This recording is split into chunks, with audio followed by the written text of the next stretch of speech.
All right, let's jump right in. We're going to start with this single, kind of mysterious phrase. It sounds like something you'd hear in a dream, but what if I told you it's actually the key to understanding a massive, quiet revolution that's reshaping the lives of billions of people, like right now?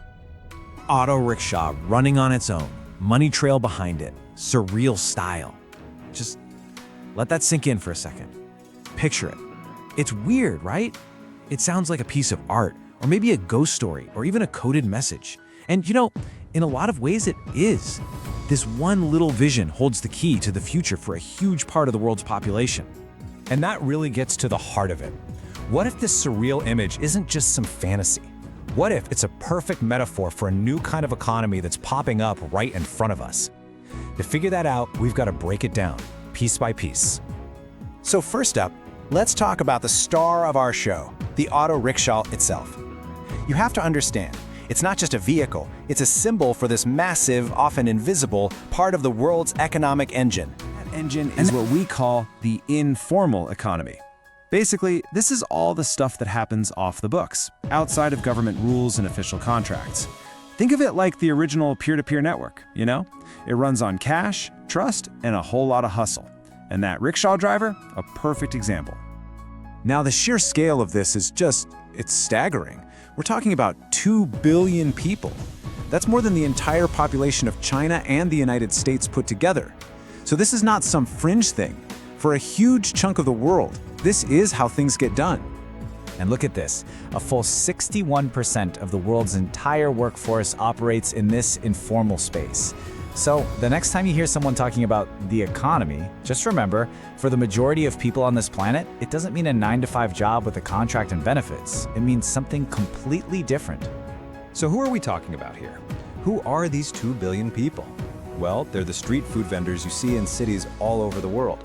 They're the small farmers growing local food, the artisans selling their crafts from home, and the folks providing really essential services like fixing things or recycling waste. They are, quite literally, the backbone of countless communities. Okay, this brings us to that next part of our vision, the rickshaw running on its own.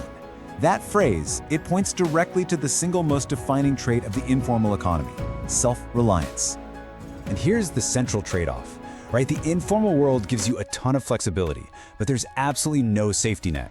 It can adapt and bounce back really quickly. The formal sector, on the other hand, it offers protection, but man, can it be slow and buried in red tape.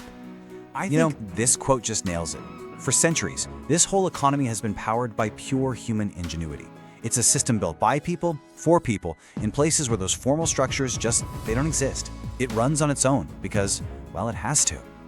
But now, something is fundamentally changing. And this brings us to the weirdest part of our vision, that money trail that's suddenly appearing behind the rickshaw. And this isn't just any old money, it's digital. You see, the informal economy was always built on physical cash. It was anonymous, it was untraceable, and that made it totally invisible to banks, governments, and big corporations.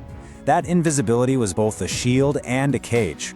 But that whole era, it's ending fast. The speed of this change is it's breathtaking. The number of mobile money accounts in the developing world is absolutely exploding. We're talking about 1 billion new users in a single decade. That money trail isn't just appearing out of thin air. It's being paved right now by smartphones and fintech apps. And this is how it happens. It's this simple 4-step process that's changing absolutely everything. For the very first time, a street vendor or a rickshaw driver with just a smartphone can create a digital footprint. Every single payment they get, every bill they pay, it all builds a transaction history. And that history, that unlocks things like credit or insurance, services that were completely impossible for them to get before. Which brings us to the last piece of our puzzle, that surreal style. This whole transformation is creating a new reality that's super complex, full of contradictions, and yeah, pretty surreal. It's a world with incredible promise, but also some pretty serious peril. On the one hand, the promise is huge, you can't deny it. Bringing billions of people into the financial system, making credit easier to get, real economic growth. But on the flip side, the peril is just as real. Every transaction can now be tracked, which creates new risks of surveillance. Your personal data becomes a product to be sold. And what about biased algorithms that could deny people opportunities based on bad data? It could create a whole new digital divide, leaving the most vulnerable people even further behind. So, at the end of the day, this is so much bigger than just a new app or a cool phone. This digital shift is fundamentally rewriting the entire social and economic rulebook for a massive chunk of humanity. The stakes just could not be higher. And that brings us right back to our ghost rickshaw. It's running on its own, right? Powered by all that ingenuity of the informal economy. But now, it's leaving a digital money trail, plugging it into a global financial system in a way that feels almost automatic, almost surreal. The dream, well, it's become our reality. So, as this brand new economy picks up speed, we're left with one last, really important question. This ghost rickshaw is clearly on the move. It's charting a new course for the world. But who gets to draw the map? Who is setting the rules of the road? That is the question that's going to define the next chapter of our global story.